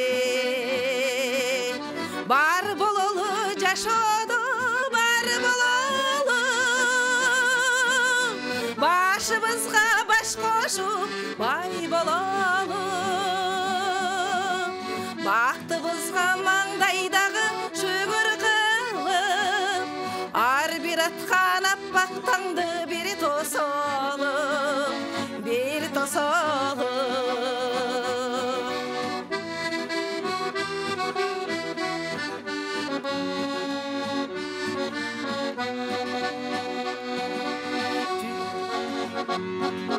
Жүрөктөгү жылуу сезим көлүн ачып, бактылуулук калат дайым көрктөнөлү.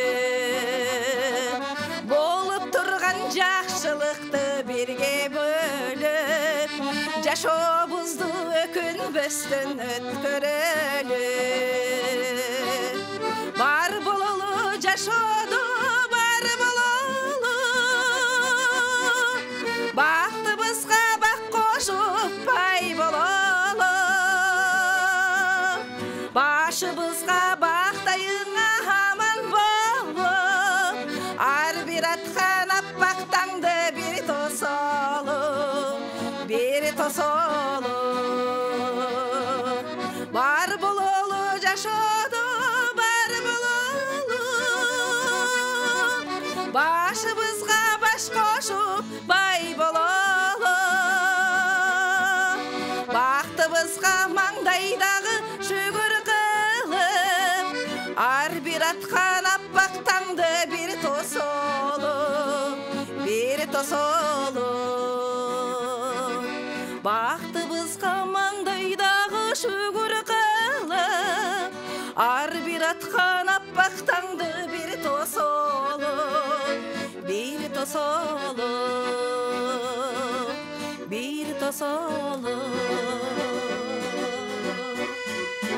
Баракелди, азаматсыз Жазгүл Жумаканова жекебиздин сонун керемети ону бар болуу деп аталган жакшы Калбердиева Миргүл айындын аткаруусунда жаңырды.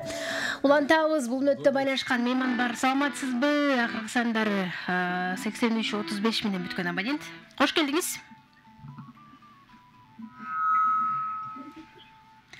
Түз эфирде, сиз атыңыз ким?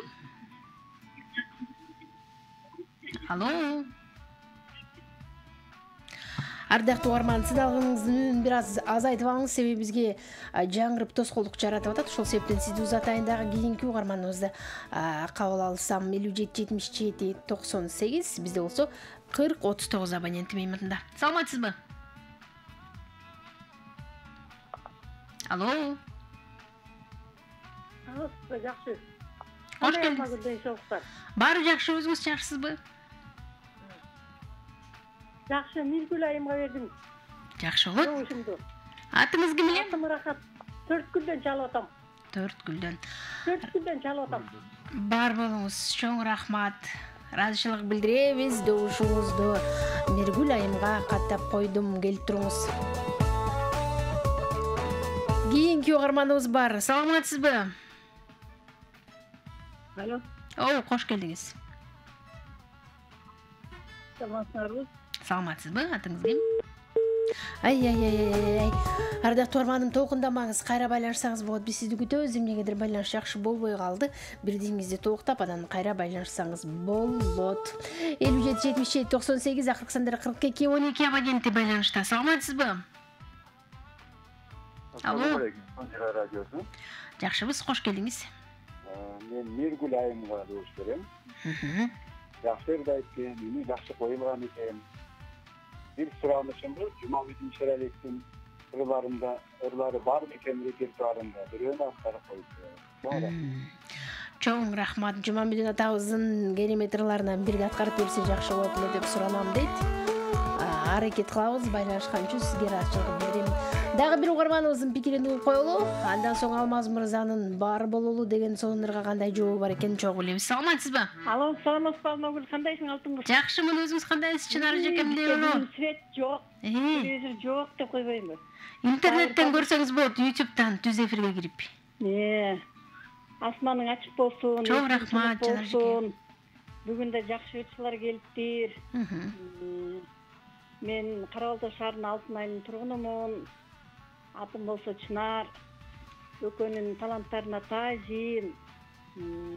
Өркүндү өсө берсин. Алгалай берсин иштери. Сен өзүңө да ден соолук, бала бакыраң менен аман эсен бол. Чоң рахмат. Бир подружкам салып жиберипти, ырдап атат мынакей деп, анан ошондон көрүп алгандан кийин эметип атам. Добушумду берип коеюн деп, пушайман болуп аябында. Добушумду болсо Алмаска берейин. Каттап койгула, саламатта калгыла. Бар болуңуз, Чынар жекем, рахмат айтам. Ден соолукта болуңуз. Сиз дагы азыр Санжыра радиосу сиз жашаган аймакта свет өчүп калган болсо, анда кол телефонуңузду аласыз, уюлдук телефонуңузду, ал жактан YouTube каналын басасыз, анан Санжыра радиосу деп издейсиз, ошол жактан бизди түз эфирде көрсөңүздөр болот. Ырдоо кезеги эми жигиттин күнүндө бар бололу жашоодо бар бололу бай бололу деген сонун каалоо тилек менен камтылган сонундарга кандай жооп айтасыз? Мен Айсалкын Сылыкбекова деген бир акын эжекебиз бар. Ошонун 4 тырына оон жаздым эле, ошону бирөөнү ырдап берейин. Жакшынам деген.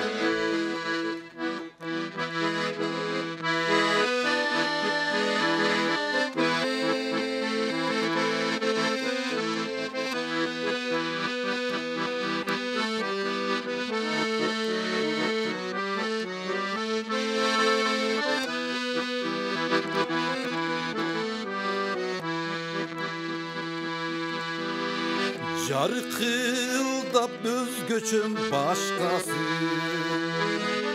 жактырам өзүңдү жактырам. Жашоомдун жарыгы сен болуп, жайнай бер жакшынам жакшынам. Өмүрдүн чын баркын сезени, жараткан айрыма бактымдан.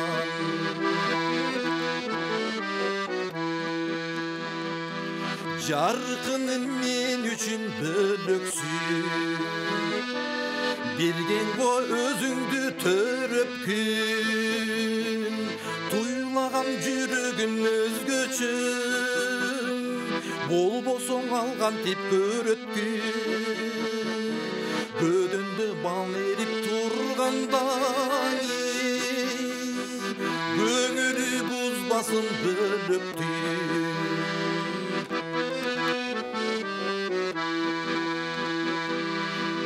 Суранам артыма кайрыма,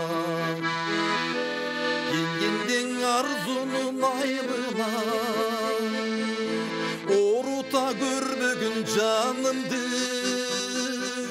бастырып бактымды кайгыга. Мейличиң азабын тартайын, бирок сүйгүмдөн айрыба. Бирок сүйгүмдөн айрыба. Эй, баракелди. Кол чабуулар сизге Азамат Салмаз мырзанын өздүгүнө тагандык болгон жакшы болууну ардактуу угармандар селкинчек долбоорубузда программабызды улап берди. Улантабыз 15:42 соңку мүнөттөр. Андыктан бул мүнөттөрдү текке кетирбей келген таланттарды колдойм десеңиздер анда кадырга кошулуңуз. 57-77-98 сандары. Сиз жашаган аймакта НТС телеканал көрсөтпөй жатса, балким жана Чынар эжекебиздикинде үйүңүздө светиңиз өчүп калса, анда уюлдук телефонуңузду колго алыңыз. Санжыра радиосу деп YouTube каналга кирип издеңиз дагы. Биздин каналга катталып, жазылып, анан бизди түз эфирде көрсөңүздөр болот. Мейманым бар. Саламатсызбы? Саламатчылык. Ойбай, Айдай апамдай болобу, кош келдиңиз. Менин алмасымдын күлкүсү бир тайлык. Кош келдиңиз, жакшысызбы, ден соолугуңуз? Ден соолук жакшы балам. Баары жакшы, өзүңүз кандайсыз? Кудайга шүгүр. Мен эми кошулдум, айылчырап кеттим эле темселеп. Калайын деп жантагыстым да. Рахмат, жон кубанычтабыз. Сен угалек менен алда ырдаган, урун уккан балама берип коеюн бүгүн. Рахмат. Бар болуңуз. Ар дайым ушинтип Санжыра радиосу деп шашып келип угуп көрүп туруңуз, Антаңдап жетип келдим, эптеп жетиштим балам. Рахмат, алда экөөнүн ырдаганы мындан да күчөсүн. Алдыга карай соскула балдар жашсыңар, ырдап, чордоп жүрөргүлө ден соолукта. Чоң рахмат. Сиз дагы ден соолукта болуңуз. Айдай апа, сиз кайдан чалчу элеңиз? Сиз каяктан чалчу элеңиз? Аңарык, Москва району, Аңарык айылы. Эстедим, ооба. Эстедимби? Ооба, эстедим. Элдикин суроо эле мени Айдай апа деп эле билип аласың, ошо мен унутпай калам. Ооба да, ошо унутуп коюп турмун. Бар болуңуз Айдай апа. Күн сайын байлашып туруңуз. Биз сизди күтөбүз. Ден соолукта болуңуз, өмүрүңүз узак болсун, көп жашаңыз. Добушуңузду Алмаз мырзага каттадым. Дагы бир угарманыбызга кезек берем. Акыркы сандары 29-25 абоненти байланышып атат. Саламатсызбы? Саламатсызбы? Эң соңку сөзүңүз. Мен голосумду эме берип коеюн дедим эле Алмаз байкеге. Атыңыз ким эле? Асыл. Асыл кайдан чалдыңыз? Сокулуктан. Соқылық жергесінен. Чоң рахмат. Бар болыңыз, доғышыңызды қаттап қойдым. Разышылығы білдіремін. Дағы бір уғармандың пікірен уғалы, уақыт жетіп қалса, екі талант бірден ұрдан жетпей қалса, бір күлі жекебіздің жақшыры менен жиынтықтай береміз. Мейман бар. Саламатсыз бүгін 13.04 абонентте. Емнегедір алыстадыңыз, екінші жолы байланышада тоқшайсыз меймче. Дағы бір әрекет қылып көріңіздер. 57-77-98 сандарын теріп. Саламатсыз ба? Саламатсыз. Ең соңын өзіңіз қандайсыз? Оғатам. Саламатсыз. Саламатсыз бұл оғатам, сізді атыңыз кім? Мен Алмас Байкеге беретілім, Доуш. Атыңыз кім еле? Чоң рахмат. Бар болыңыз. Аты жөніңізді қайдан байланышып атқаныңызды хабарлап қойыңыз. Азыр Миргүл Қалбердиева жекебіздің жақсы шығармасынан кейін мен соңғы бұл күннің есебінен байланышқан 3 қана уғарманымды қабыл аламын. Жетішіп қалған болса 3 уғарман дош бергенге даяр тұрыңыздар. Улан тәурелі программамызды келіңіздер Миргүл жеке. Жиынтықты ыр деп айтсам болады оқшайды, қандай аталады? Мен Намат Накешевтің жүректі жаз деген ырменен аяқтап берейін. Ей, бара келді.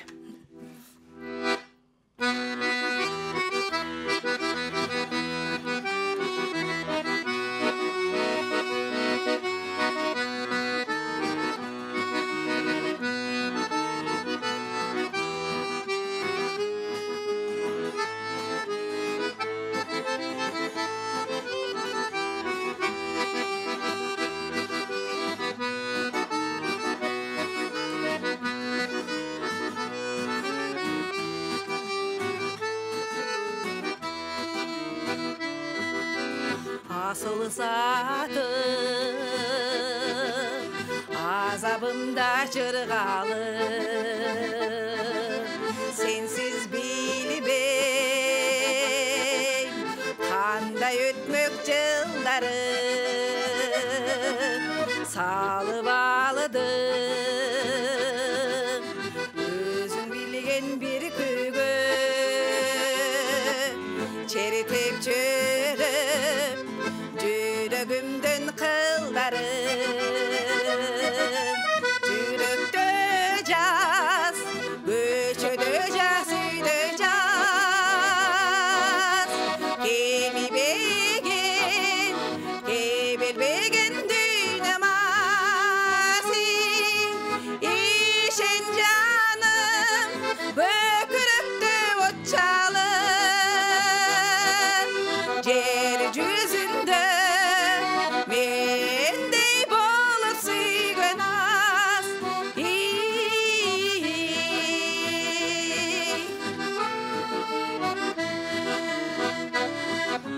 kömülerge kolda sıyam kurgabay andan beri yıllar öttü bir dalay kanıp soğuk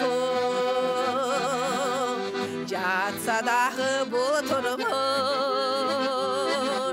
kel atabız sezimlerde bulgabay yürekte caz göçede caz üyde caz kemi begin kemil begin dünamasi işen canım gökürükte ot çalır yer yüzünde mendey bolup suygun az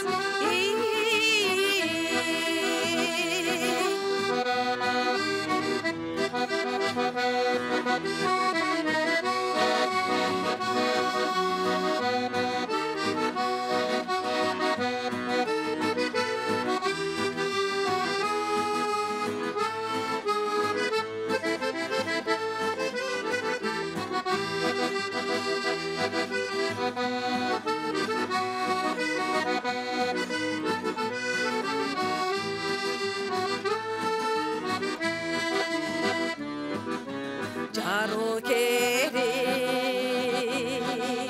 çırgalımda azabı kabilette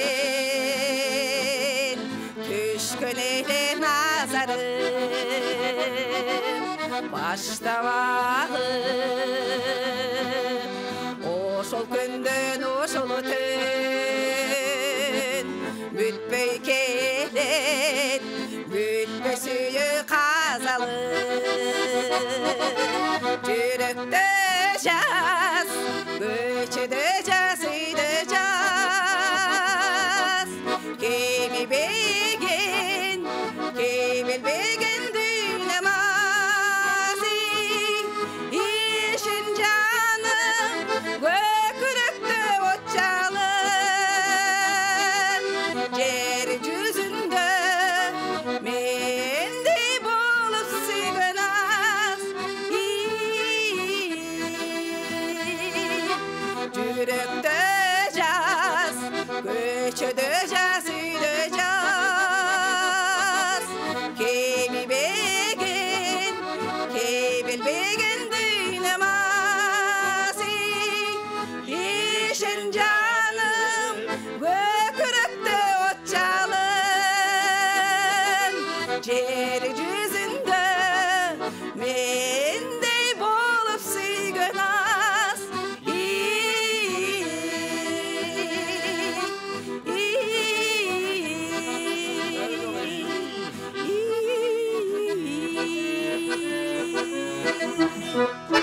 Ай, баракелди, азаматсыз кол чабуулар сизге.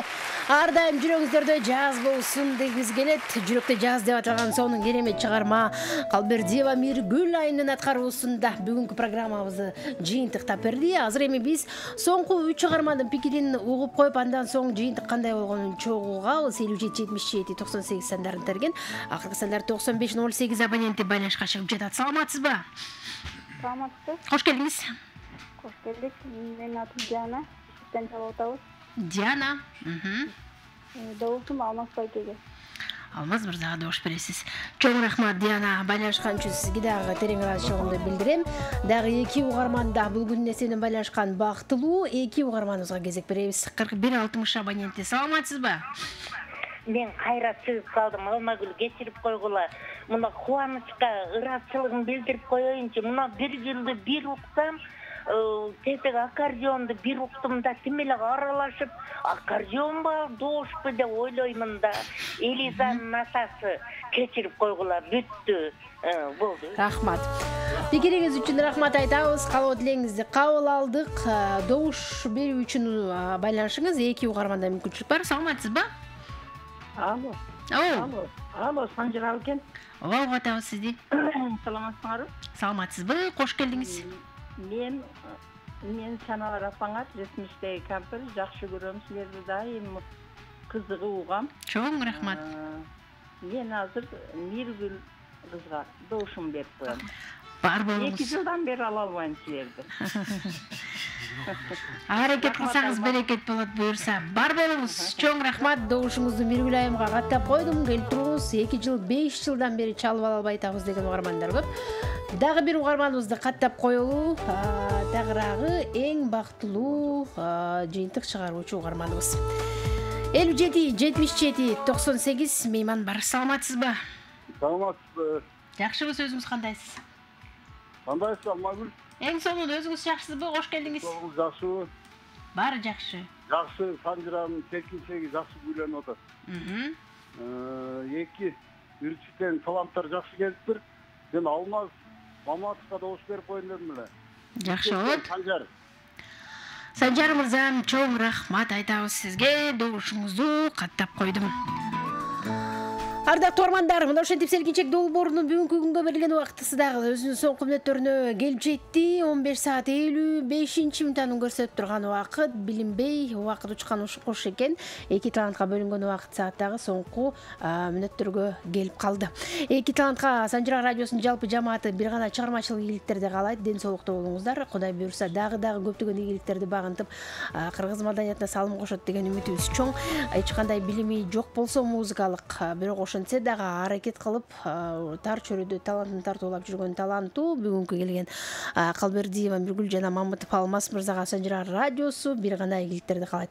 Мындан аркы жыйынтык кандай болот аны убакыт көрсөтөт. Себеби биз 30 жуптун ичинен 10 гана эң мыкты деген жакшы ырдаган гана таланттарды финалдык турга чыгарабыз. Жыйынтык боюнча Калбердиева Миргүл айым угармандардын колдоосу менен бүгүн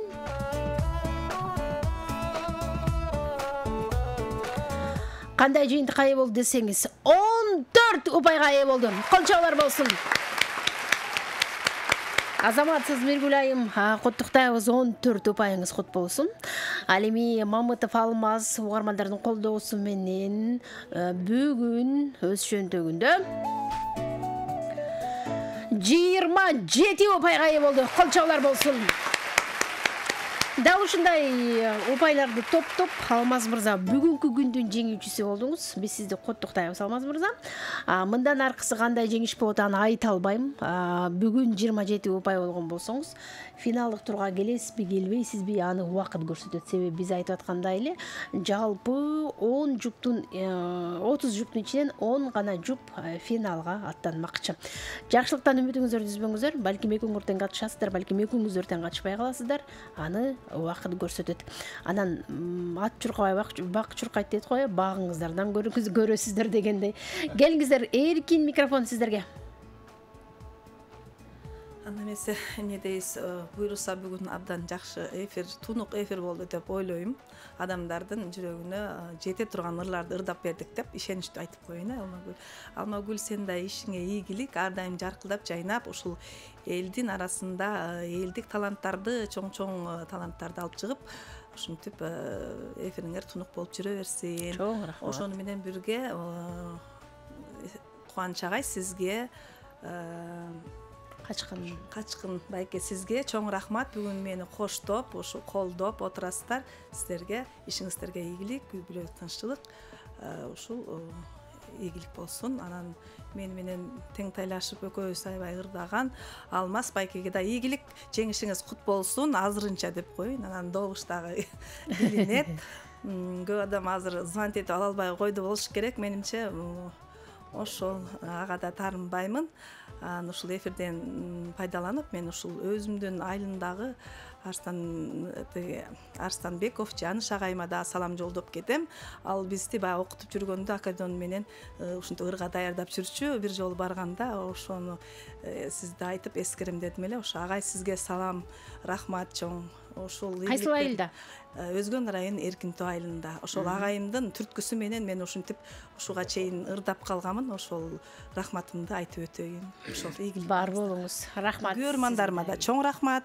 Жүрөгүңүздөрдөн орун алган ырларды ырдаганга аракет кылабыз. Ырдалбай суранган ырларды эмкиде өтүп калсак, анда да келип ырдап бергенге аракет кылабыз. Ай, азаматсыз. Сонун, келиңиз Алмаз мырза. Эң оболу мен ушу Санжыра берүүсүнө ыраачылык билдирим келет. Элдин ушул мына жер азыр эле көрүнүп турат. Бүт каерде болсо да телевизор тартпай калган жерден бери ушу элдер сүймөнчүлүк менен көрүп атышат да. Ушул передачаны ачкандарга, ушул иштеп атканына мен абдан ыраачылык билдирем. Анан Миргүл айымга ушул аябай чоң жетишкендик каалайм. Өзүң айткандай азыр дагы бул чек эмес, азыр дагы мүмкүн немеден да берет да. Инстаграмдан дагы добуш берилеби азыр? Жок, кошумча добуштар кабыл алынбайт. Кошумча кабыл алынбай калат экен анда. Ишиңизге ийгилик. Мени ушул колдоп, мага добуш берген бардык ушул биздин кыргыз элине ыраачылык билдирем. Бардыгыңыздарга үйүңүздөрдө ушундай дайым ыр жаңырып турсун. Ден соолук бардыгыңыздарга. Кыргыз элине тынччылык болсун. Ийгиликтерди каалайм бардыгыңыздарга. Айтканыңыз келсин, чоң рахмат. Коштоп келген биздин таланттарга, Кубанычбек Эсеналиев жана таланттуу оюнчу аткаруучу Качкын агайыбызга ден соолуктуңуздар, ийгилик болсун ишиңиздерде. Ар дайым ушундай таланттардын жылдызын жандырып, ырдаган үнүнө көрүк берип жүрө бериңиздер. Бар болуңуздар дейин. Көргөнүңүз НТС болсо, каныңыз Санжыра радиосу болсун. Атым Алмагүл, сиздер менен бул күн эсебинен коштошомун. Эртең селкинчек долбоору НТС телеканалында көрсөтпөйт, себеби профилактикалык иштер болот. Саат 16:00 чейин НТС телеканалы жана Санжыра радио радиосун жоготуп ийдик деп сарсына болбоңуздар. Биз кайрадан 3-күнү сиздер менен бирге селкинчекти улантабыз. Ал эми Санжыра радиосу саат 16:00 баштап ишке кирет. НТС телеканалындагы эртең техникалык профилактика болот. Андыктан мен сиздерге баягы кулак кагыш кылып коеюн. Эртең бир аз тыныгып алып, Кудай буйрса кайрадан 3-күнү амандашабыз. Атым Алмагүл, кайрадан эфирде амандашканчакты. Жакшы туруңуздар. Жети Дубан барыңук, 31 Ордо шаарымук, 453 болгон айыл өкмөт дагыңук. Санжыра козгоп ыргүүсүн, тартуулап шайыр күлкүсүн, таймашып эки таланттын күчтүүлөр жеңи үлгүрсүн. Селкинчек тебет сындаңыз, Санжыраны тыңдаңыз. Селкинчек долбоору иш күндөрү түшкү саат 14:00дөн 16:00га чейин НТС телеканалынан көрүп, Санжыра радиосунан угуңуз.